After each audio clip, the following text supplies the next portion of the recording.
Shooting for सत्ता was it was the last day of सत्ता. सत्ता का आखिरी दिन था, हम शूट कर रहे थे. और मनोज त्यागी जो सत्ता के राइटर हैं, उन्होंने कहा समीर आज आखिरी दिन है, मैं एक स्क्रिप्ट के बारे में आपको बताना चाहता हूँ and I wish you should do this film.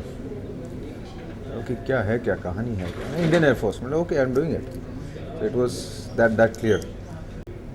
So that was the major thing, and I don't know, like commercial and non-commercial film. It's a good film, bad film. So I found this script good, picked it up. What is your role in the movie? I'm, I'm playing a fighter pilot who flies MiG-21 and a typical Air Force guy. That's the character. What happens in the movie? We understand it's based on an Air Force. What is the story like? Sanjeev Puri, you have to call up and you have to meet Sanjeev Puri for that. To be honest, genuinely, because he's the right person who can tell you about the script, the story. And, my character, as I said, like I'm playing a fighter pilot. He flies MiG-21s. Passionate about flying. His first wife is his aircraft. Second, he's hunting for one. And he likes his country, like every serviceman, of course. It's like you salute and say Jai Hind. It's not morning sir, Jai Hind sir. So that's the passion, and I really, it's off the screen also. I really love it. The director from before because of दिल will प्यार व्यार. उसके dialogues, screen play उन्होंने लिखा था, तो वो मुझे हमेशा कहते रहते थे there is a film I need to narrate to you and all that whatever. तो जब मैं उनको मिला, उन्होंने नरेट किया, मुझे सिर्फ इतना याद आया कि जब मैं स्कूल में होता था तो I used to always think कि मैं एयरफोर्स पायलट बनूं और फाइटर पायलट बनूं. और बाद में एक वक्त पे आके पता लगा था कि जब मेरे पास साइंस नहीं थी, तो मैं I could not do, I mean I could not get into the air force, specially become a fighter pilot. It wasn't possible.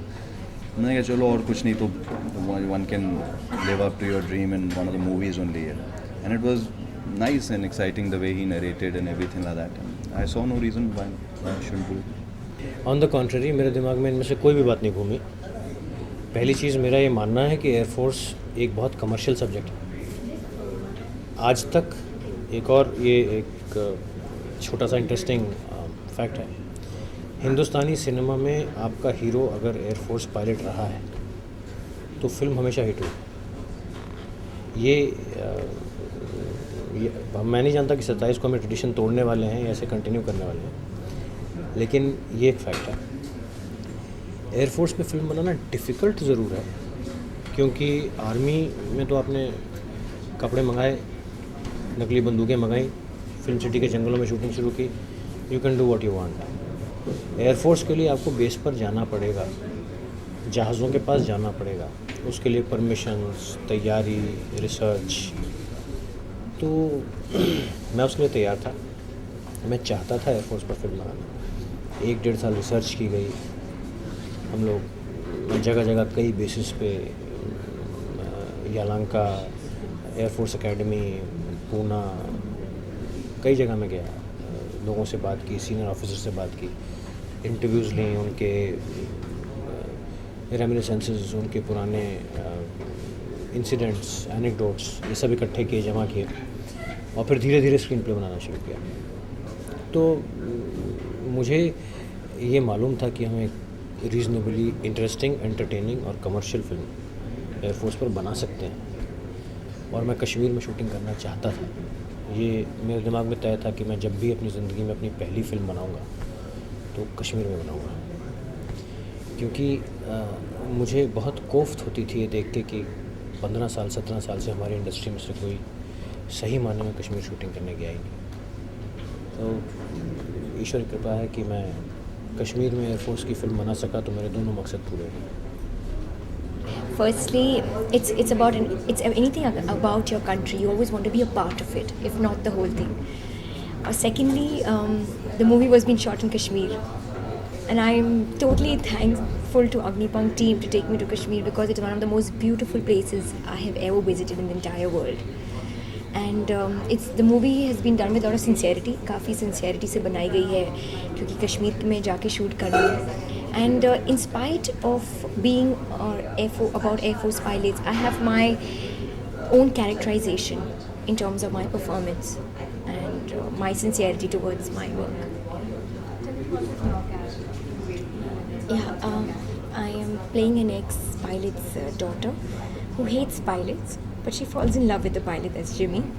Sameer is playing her best friend, and how Jimmy is quite a flirt, and how he tries to, so that's a romantic angle in the movie. And obviously the post later after we do mingle with each other, khabar aati hai ki they have gone for the fight, and khabar aati hai ki they are no more, and so I have my bits to perform. Yeah. कितना scope था आपके लिए? Oh, I had a lot of scenes. I have, in fact, everything. I have glamour. I had to even sing a song in a bhajan. So, even though it is an Air Force pilot movie, I have everyone, including Divya, Shamita, and me, have complete characterizations. I always go by instincts when I do a film, and I need to feel very good about a film when I have to do it. And that this film gave me a very positive vibe that I must be a part of it. And I think ऐसा एकदम वो woman oriented film नहीं है जैसा कि आपने कहा, लेकिन of course I have my scenes where they are my scenes and I enjoyed doing them. And I remember हम लोग एक सीन कर रहे थे जहाँ पे I break down and I remember the whole unit got up and clapped, and those are my moments from the film and I will always cherish them. And I think सिर्फ जब आप एक actress हैं तो सिर्फ यही देखना ज़रूरी नहीं कि आप पर ही पूरी फिल्म आधारित हो. ये बहुत ज़रूरी है कि पूरी फिल्म इन टोटलिटी बहुत अच्छी बने. And I think I am sure Agnipankh is gonna be that because it's एक जो इस फिल्म में एंथुजियाज़म है हर एक के अंदर, the energy level to do the best, I think is going to work for the film very well because ज़्यादातर सब it's Sanjeev's debut film and मतलब he'll try his best कि जो उनमें है वो पूरा दिखाएं सबको, and he's very talented, he's written it also very well. And as far as the actors are concerned, I think they're all very young and happening. There's Jimmy, who's one of the best actors you have. There's Rahul, who's very, very promising, and so is Sameer. And everybody has their own bit to do. So I think सबका मिलाकर एक अच्छा package बना है. What is your bid? See, I'd say I have selected one thing I'm very happy about is that मैंने जितनी भी फिल्में चूज़ की हैं वो एक दूसरे से मुख्तलिफ रही हैं, अलग रही हैं एकदम. Yes, I did LOC now, which was a war film, and this is not a war film. This is more of a story about these three young people, pilots, how they fight and the lives surrounding them. So it's absolutely different from that. And I think Shaheed, what you're talking about is history, and it was different. I'm doing Shyam Benegal's film, Netaji. Again, that's history. But it's not that I'm playing the same role. वो बिल्कुल ही अलग role है, आप मुझे बिल्कुल अलग किरदार में देखेंगे. So that gives me a kick as an actress कि जो मैं कर चुकी हूँ वो दोबारा नहीं करूँ. So that's a promise I have made to myself. Agnipankh यही सोच के साइन की थी कि भाई एक नए किस्म का किरदार ये मुझे करने को दे रहे थे संजीव पुरी साहब. एक ऐसा इंसान जो कि एक सेंसिटिव इंसान है, जो कि एक पोइट है बाय नेचर, जो कि एक सेल्फ सैक्रिफाइसिंग किस्म का इंसान है, एक थोड़ा जज्बाती किस्म का, इंटेंस किस्म का इंसान है. तो ऐसा कोई किरदार मुझे पहले मिला नहीं था करने को, तो मुझे लगा कि अच्छा है ये. और ऊपर से उन्होंने मुझे बताया गया था भाई हम ऑथेंटिक एयरफोर्स बैकड्रॉप पे जाके शूट करेंगे, श्रीनगर में शूट करेंगे, एयरबेस में, पूना के एयरबेस में शूट करेंगे. तो मुझे लगा कि डेफिनेटली इस फिल्म का मुझे हिस्सा बनना चाहिए. तो जैसा उन्होंने सुनाया था वैसा किया, वैसा ही किया. सपोज आज मल्टीप्लेक्स का ज़माना आ गया है, एक में शाहरुख की फिल्म लगती है, एक में ऋतिक की लगती है, एक में किसी और की लगती है, साथ में अगर अग्निपंख में लगती है. तो यू थिंक सो कि आज का यूथ जो क्राउड है वो इसको देखने में पहले आएगा? पहले आएगा या नहीं ये मुझे मालूम नहीं, मगर आएगा क्यों? क्योंकि इसमें कोई ऐसी फिल्म तो ये नहीं है कि बहुत ही रियलिटी बेस्ड या उस किस्म की फ़िल्म है कि बहुत ही रियल फिल्म है. मगर एक कमर्शियल फिल्म होने के बावजूद, गाने होने के बावजूद, जहाँ जहाँ एयरफोर्स का एलिमेंट इस फिल्म में आएगा वहाँ वो एयरफोर्स का एलिमेंट बहुत ही ऑथेंटिक, बहुत ही करेक्ट होगा. वो ये नहीं होगा कि हाँ यार किसी ने डीजल के चश्मे पहने हैं तो किसी ने कुछ पहना है, किसी ने कुछ. अगर चश्मे पहने हैं तो रेबैन के पहने हैं, जो कि एयरफोर्स ऑफिसर्स पहनते हैं. अगर बूट्स फ्लाइंग बूट्स होने चाहिए चढ़ते वक्त जहाज़ में तो फ्लाइंग बूट्स ही हैं, अगर जी सूट्स होने चाहिए सॉटी पे जाते हैं तो जी सूट्स ही हैं, अगर वो फ्लाइंग ऑफिसर है तो जो उसकी दूसरी यूनिफॉर्म है जहाँ पे वो मीटिंग्स वगैरह में तो फ्लाइंग ऑफिसर की ही यूनिफॉर्म है, अगर कोई स्क्वाड्रन लीडर है तो स्क्वाड्रन लीडर की यूनिफॉर्म है। बाल सबके छोटे हैं, ये नहीं कोई हीरोगिरी है यार कान वान पे बाल लगा के कोई एयरफोर्स ऑफिसर आ रहा है, ऐसा कुछ नहीं है।